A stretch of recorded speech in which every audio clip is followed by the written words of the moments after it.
मंडळी नमस्कार। ग्रहमंडळामध्ये मंगळाला सेनापतीचा दर्जा मिळालेला आहे। सेनापती पदासाठी काही अंगभूत गुण असावे लागतात। निर्भीडपणा, शक्तिमान, बुद्धिमान, अजय, अपराजित, धैर्यशाली, सहिष्णुता, शौर्य, धडाडी, धाडस, पराक्रम, निश्चयीपणा, पुरुषार्थ असे गुणधर्म मंगळाशी निगडीत असतात। मंगळाचा स्वभाव जिद्दी, अहंकारी तसाच तामसी आहे। मंगळ हा उष्ण प्रकृतीचा ग्रह आहे। मंगळाला भूमिपुत्र असेही म्हणतात। स्थावर आणि जंगम मालमत्तेसाठी तसेच तिच्या खरेदी विक्रीसाठी कुंडलीमध्ये मंगळाचा विचार केला जातो। या गुण आणि स्वभावामुळे मंगळाला क्रूर ग्रह मानले जाते।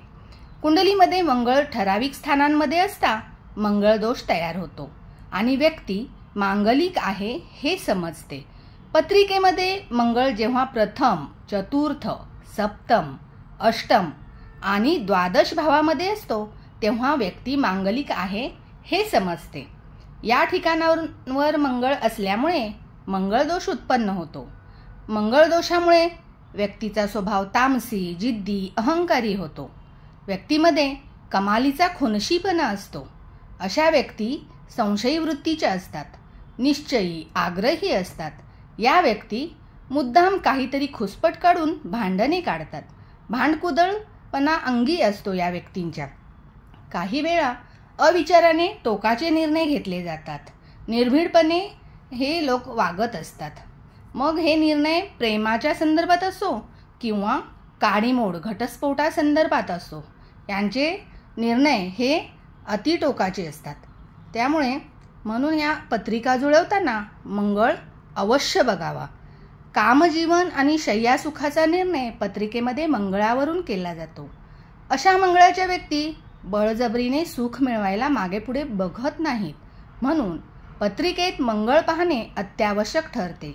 मंगळाच्या व्यक्तीला मंगळाचाच जोडीदार मिळणे फायद्याचे होते, कारण जेव्हा दोघांमध्येही आव्हानात्मक वृत्ती गुण असतो तेव्हा विचारही जुळतात आणि एकमेकांना पूरकही ठरते। ते दोघेही सेम असतील तर भांडतीलही आणि मिटवतीलही भांडणे। पण जर एक मांगलिक व्यक्ती आहे आणि दुसरी व्यक्ती अमांगलिक असेल तर अशा वेळी अमांगलिक व्यक्तीचा कोंडमारा होतो, घुसमट होते। अशा व्यक्तींचे जर विवाह जुळवले तर 3 वर्षातच घटस्फोट होण्याची शक्यता असते। म्हणून पत्रिकेमध्ये मंगळाला मंगळाचाच जोडीदार मिळणे हे उत्तम होते। काही ठराविक परिस्थितीमध्ये मंगळदोष कॅन्सलही होतो। म्हणून विवाहाचा विचार करताना विद्वान व्यक्तींकडून कुंडली परीक्षण करणे सर्वांच्याच हिताचे ठरते।